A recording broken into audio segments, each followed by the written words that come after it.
Kiseng bahalang ki bakentop ya ka FK JGP Arodonga Area Unit ka Garo Students Union Athiabari Regional Unit bat ka Aham Regional Athiabari Unit haga janmit jong ka laipo tarik ujileu ki lapnlong ya ka jingthang momiti ka balongkom kadak ka jing persya ya ka jing suba syap nyap ki Garo ha Haryana. Kini kisang balang giladawa na umenti rang ba kajela ukon rat kisang ma ban ajing tho sya ka sarkar pedang ban wat benya halor kini ka jing suba syap nyap ki arngut ki Garo ha Haryana. Kuman cuban lam kini ki arngut ki Garo ki bas suba syap nyap ha Haryana ki long karo sang ma bat usamwal sang ma. JGP Arodonga Area Unit,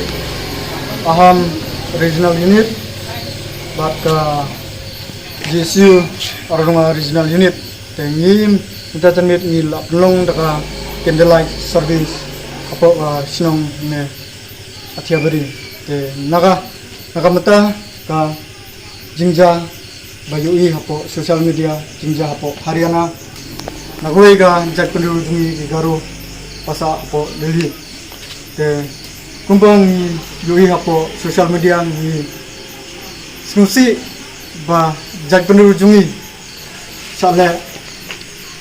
hadu ba nim laban yui nisnusi hadu kata namar hakapor naga kapor si kapor ya ka jakberu jungi notice jungi sale beng ya ni penpar ka jing susi naganta brother Samuel Sangma but sister Rose Sangma de nga ngitskam ya ka sarkar Meghalaya juga chief minister badan borom jungi congrats Sangma kan aida ka jingto ya ka government of India pan investigate ya ka nika jingja ni kum kaseng ni dawa naka chief minister badon borom jungi ban ya ka jakpenul jongi pan investigate kamploi kwa hi pan yo ya ka proper investigate claim daga aida ya ka nogono de ni kemen ni